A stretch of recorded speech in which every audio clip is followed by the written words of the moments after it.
그것마저 알려주마 시간입니다. 지난주 시작했죠? 리얼미터 권순정 조사분석실장 나오셨습니다. 안녕하십니까? 네. 자, 우선 저희가 앞에 예정에 없던 해외 누가 멀리서 듣나 청취자 인터뷰를 제가 너무 길게 해가지고 재밌어가지고 시간이 좀 줄어들었어요. 네, 아쉽지만 받아들이십시오. 자, 그럼 빨리 스피디하게 나가볼까요? 우선 대통령 국정 지지율 어떻습니까? 예, 지난주는 초고소득 개인 기업의 한정한 정세 방침으로 이 효과를 좀 봤죠. 그래서 74%까지 올랐는데요. 이번 주에는 떨어졌습니다. 70.3%로 3.7%포인트 떨어졌고요. 부정평가는 더 떨어질 줄 알았는데. 예, 22.2%로 3%포인트 상승했습니다. 떨어질 요인이 많았죠. 특히 미사일 발사. 네. 근데 또 하필 그다음에 휴가. 이거는 다 공격하기 좋은 포인트거든요. 네. 일단 그 미사일 발사 직후에 여러 가지 강력 대응을 했기 때문에 발사 그 자체가 박근혜 정부 때의 대북 문제였던 것처럼 하락 요인으로 단정하기 좀 힘든 것 같아요. 근데 네. 그 이후에 벌어졌던 여러 가지 논란들로 그렇죠. 이어졌는데. 휴가, 사드 임시 배치. 네. 사드 임시 배치 같은 경우에는 양쪽 모두 불만일 수 있어요. 맞습니다. 예. 왜 임시냐? 맞습니다. 왜 임시라도 하냐? 정반대의 반응이죠. 임시 배치 그 결정 그 자체가 그 찬반 양론자들에게 좀 신뢰를 떨어뜨린 요인들이 있었고요. 임시라는 말이. 예. 예. 보수층에서는 할 거면 그냥 하지 왜 임시냐라고 예. 할 거고요. 그리고 예, 송영무 국방부 장관의 그 국회 국방위 발언들이 있었죠. 그렇게 해서 거기에서 이제 사드 배치 여부나 환경오염 평가 관련해서 혼선이 많이 초래가 됐고 이 부분이 보도로 많이 확산이 됐습니다. 그 지지층 쪽에서도 아니 임시로라도 지금 하면 안 돼야지. 네. 환경영향 평가 하고 나서 해야지. 네네. 그래서 휴가 부분도 상당히 큰데 그런 가운데 휴가를 갔기 때문에 예. 예, 저는 더 떨어질 줄 알았더니 예, 잘 보시면은 이제 휴가를 얘기를 하면서 아베나 트럼프의 장시간 통화라든지 코리아 패싱이라든지 좀 이러한 부분들 상당히 보도가 양산이 되었습니다. 대비 효과로서 좀 이러한 부분들이 보수층이나 그런 쪽 영향을 미치지 않았나 종편이나 싶습니다. 그런 데서 굉장히 많이 부각시킨. 맞습니다. 저쪽은 저렇게 대응하고 있는데 우리는 휴가를 가버렸다. 네. 이런 보수 지지층을 충분히 이탈시킬 강력한 요인이 되는. 그래서 좀 더 떨어질 줄 알았는데 생각보다는 많이 안 떨어졌네요. 70% 초반대. 그 진보층에서도 네. 환경영향 평가하고 1년 있다 결정한다고 하지 않았냐. 맞습니다. 근데 왜 지금 임시로라도 배치하느냐. 네.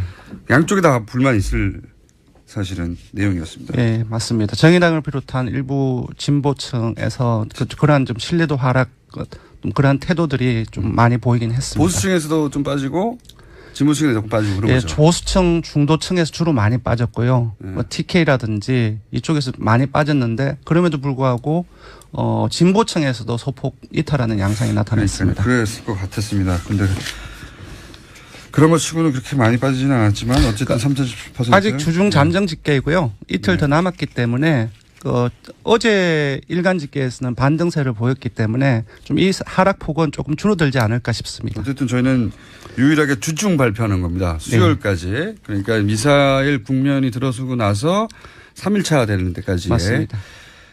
그때 하락을 했다. 그리고 다시 상승 국면에 있지만 그건 아직 가만히 안 된 겁니다. 이 수치는. 자, 그럼 정당도 변화가 있습니다. 예, 민주당과 바른정당, 정의당이 하락세이고요. 반면 자유한국당과 국민의당이 상승세입니다. 민주당이 50.5%, 한국당이 17.9%, 국민의당이 6.8%입니다. 국민의당이 오른 게 이례적이네요. 보수정당이 국면에서 오른 거는 이해가 가는데. 네. 국민의당이 아무래도 이제 제보조작 사건이 일단락 됐다. 네. 그런 측면. 그런 것들도 일부 영향이 있었겠지만. 안철수 대표 출마설도 영향을 좀 있겠죠. 안철수 효과가 가장 크지 않나 싶습니다. 이제 여러 가지 이제 이쪽에 그 지지층이 어느 쪽에서 올라온 것을 분석을 해보면 기존에 그 안철수 전 대표를 지지했던 그 계층에서 많이 올랐는데 아무래도 그 주 초부터 어제까지 그 당대표 출마 가능성 있다는 쪽으로 많이 보도가 됐고요. 할 것 같아요. 예, 비록 이제 당 내부에서 이제 논란이 지금 심화되고는 있지만 그러한 것들이 이제 안철수 전 대표를 기존에 지지했던 하지만 여러 가지 사건 때문에 국민의당을 이탈했던 그러한 어떤 유권자층을 일부 결집시키는 효과가 있지 않았나 싶고요.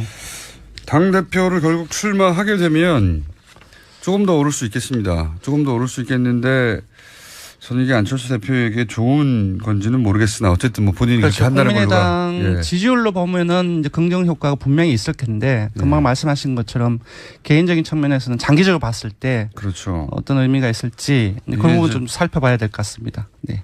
뭐 홍준표 대표도 나가지 않았냐 이런 얘기는 할 수 있지만 그래서 5년 후에 홍준표 대표의 대선 재출마 가능성과 안철수 전 대표의 대선 재출마 가능성을 따지면 안철수 전 대표는 거의 재출마가 본인한테도 당연하고 사람들 그렇게 받아들이고 있잖아요. 네. 좀 다른 것 같긴 한데. 네. 여하간 국민의당이 1.9% 상승했다. 네. 그렇습니다. 자, 그리고 그것마저 알려주마. 사실은 이 코너의 어떤 목적은 다른 데서는 놓치고 있는 거를 하려고 하는 거였거든요. 네. 그래서 이제 거대한 사건보다는 사이드에 있는 질문을 저희가 물어보려고 했는데 워낙 미사일 발사가 큰 사건을 터져서 사드 배치를 물어봤습니다. 예, 네. 사드 배치, 임시 배치이긴 하지만 워낙 컸기 때문에 이번에 물어봤습니다. 이렇게 물었습니다. 이제 이 질문하는 방식이 상당히 중요하기 때문에 며칠 전 북한의 미사일 발사 직후 정부는 현재 반입되어 있는 사드 발사대를 임시로 추가 배치할 것을 결정했습니다. 정부의 사드 발사대 임시 추가 배치에 대해서 어떻게 생각하십니까? 이렇게 물었는데요. 결과는 잘했다는 찬성 응답이 71%가 나왔고요. 잘못했다는 반대 응답이 18.4%가 나와서 찬성이 반대의 한 약 4배 가량에 이릅니다. 대통령 지지율하고 정확하게 일치하네요. 사실은. 그러니까 원래 사드 찬성 비율은 뭐 많아야 6대4 네. 정도였던 걸로 기억하는데 더 높게 나왔거든요. 7대4. 저는 찬성 여론이 이거보다 낮게 나오지 않을까 생각했는데요. 네. 아무래도 지난 6월 셋째 주 한국갤럽 조사만 보더라도 찬성 여론이 그때 53%가 나왔습니다. 그러니까요. 그래서 이거는 이제 양 보수 진보 진영의 좀 갈등적인 요인들이 상당히 크기 때문에 그렇게 많이 높지 않았는데 이번에는 70%를 넘어서 약간 의아하게 좀 분석이 되었는데요. 제 분석은 이렇습니다. 이거는 대통령 그러니까 사드 반대론자에 가까웠으나 혹은 유보론자에 가까웠으나 문재인 대통령이 이렇게 결정했다면 그럼 나는 찬성이라고 문재인 대통령의 지지자들이 좀 돌아선 거죠.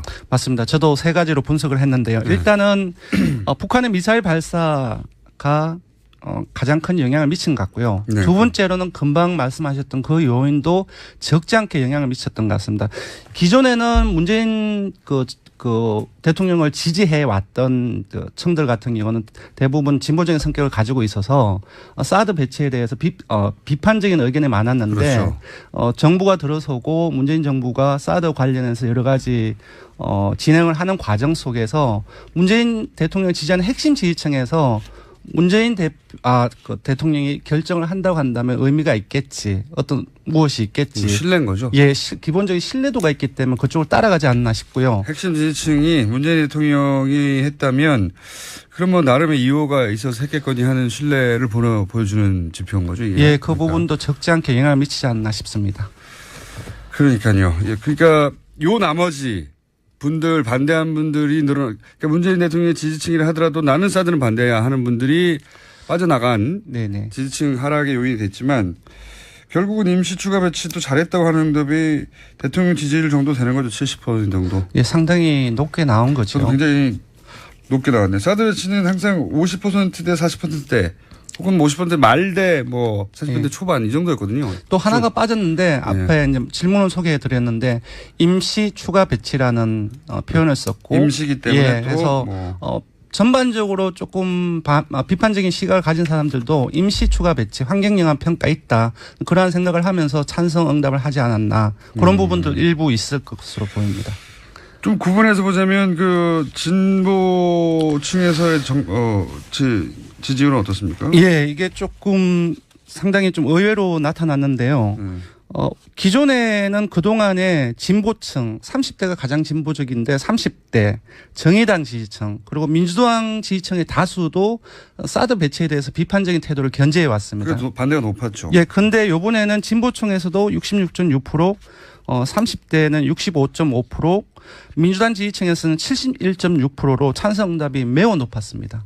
임시 배치, 북한의 예. 미사일 발사, 그리고 예. 문재인 대통령의 핵심 지지층이 문재인 대통령의 결정이기 때문에 찬성으로 돌아선 면. 예, 그리고 조금 더 봐야 될 것은 정의당 지지층 같은 경우 대부분이 사드 배치를 반대하는 입장을 원래 가지고 그렇죠. 있는데요. 80% 이상. 여론 조사에서는 오차범위 내이긴 하지만 찬성 여론이 47.7% 반대가 38.4%로 이건 처음 있는 찬성 여론이 더 많습니다. 정의당 지지층조차 이 정도면은 네. 아까 말씀드렸던 이제 전반적으로 그 북한의 미사일 발사 이후에 뭐 핵무장이라든지 그런 어떤 사회 전반의 어떤 분위기라든지 네. 두 번째 말씀드렸던 문재인 정부, 문재인 대통령을 강하게 지지하는 핵심 지지층에서 강한 신뢰도를 보이면서 하고 싶은 대로 해가라고 상징되는 네. 그럴 판단을 했다면 그럴 이유가 있겠거니라고 네네. 신뢰해 주는 부분이 있는 거죠. 하지만 이 수치 자체로 문재인 대통령의 지지율과 그 바로 연결시키는 것은 좀 무리가 있어 보입니다. 아까 말씀드렸던 정책적 혼선의 문제라든지 기본적으로 이 논란이 지속되는 과정 속에서 사드 배치를 반대하는 일부가 이탈할 가능성도 최종 있기 때문에. 결정을 할 때에는 이 수치는 저는 안 나올 거라고 봅니다. 네. 제 생각에는. 맞습니다. 그건 어쨌든 최종 결정은 뭐 아직 1년이 남았기 때문에 현재 벌어진 상황에 대한 찬반 여론은 이 정도. 맞습니다. 수준. 네, 그런 의미를 가지고 있다고 볼 수 있습니다. 조사 기간 말씀해 주시고 오늘을 마쳐야 될 것 같습니다. 예, 대통령 정당 지지율 조사는 TBS 의뢰로 전국 19세 이상 성인을 대상으로 7월 31일부터 8월 2일까지 3일간 전화 면접 자동응답 혼용 방식으로 실시했고요. 최종 응답자는 1,521명, 응답률은 4.7%, 표본 오차는 95% 신뢰 수준 플러스 마이너스 2.5%포인트입니다. 현안 조사 역시 CBS 의뢰로 실시를 했고요. 어제 하루 동안 실시했습니다. 역시 전화면접 자동응답 혼용 방식으로 실시했고 최종 511명이 응답을 완료했습니다. 응답률은 5.0%, 표본 오차는 플러스 마이너스 4.3%포인트입니다. 떨어질 요인이 많았죠. 특히 미사일 발사. 네. 근데 또 하필 그 다음에 휴가. 이거는 다 공격하기 좋은 포인트거든요. 네. 기본적으로. 일단 그 미사일 발사 직후에 여러 가지 강력 대응을 했기 때문에 발사 그 자체가 박근혜 정부 때의 대북 문제였던 것처럼 하락 요인으로 단정하기는 좀 힘든 것 같아요. 근데 네. 그 이후에 벌어졌던 여러 가지 논란들로 그렇죠. 이어졌는데. 휴가, 사드 임시 배치. 네. 사드 임시 배치 같은 경우에는 양쪽 모두 불만일 수 있어요. 맞습니다. 왜 임시냐? 맞습니다. 왜 임시라도 하냐? 정반대의 반응이죠. 임시 배치 그 결정 그 자체가 그 찬반 양론자들에게 좀 신뢰를 떨어뜨린 요인들이 있었고요. 임시라는 말이. 예. 보수층에서는 할 거면 그냥 하지 왜 임시냐라고 할 거고요. 그리고 송영무 국방부 장관의 그 국회 국방 들었네요. 70% 초반대. 그 진보층에서도 네. 환경영향 평가하고 1년 있다 결정한다고 하지 않았냐. 맞습니다. 근데 왜 지금 임시로라도 배치하느냐. 네. 양쪽에 다 불만 있을 사실은 내용이었습니다. 네, 맞습니다. 정의당을 비롯한 일부 진보층에서 그러한 좀 신뢰도 하락, 그러한 태도들이 좀 많이 보이긴 했습니다. 보수층에서도 좀 빠지고 진보층에서 조금 빠지고 그런 거죠. 조수층, 중도층에서 주로 많이 빠졌고요. 뭐 TK라든지 이쪽에서 많이 빠졌는데 그럼에도 불구하고 진보층에서도 소폭 이탈하는 양상이 나타났습니다. 그랬을 것 같았습니다. 근데 그런 것 치고는 그렇게 많이 빠지지는 않았지만 어쨌든 3.7%. 아직 주중 잠정 집계이고요. 이틀 더 남았기 때문에 어제 일간 집계에서는 반등세를 보였기 때문에 좀 이 항의 발언들이 있었죠. 그렇게 해서 거기에서 이제 사드 배치 여부나 환경오염 평가 관련해서 혼선이 많이 초래가 됐고 이 부분이 보도로 많이 확산이 됐습니다. 지지층 쪽에서도 아니 임시로라도 지금 하면 안 되지. 네. 환경영향 평가 하고 나서 해야지. 네네.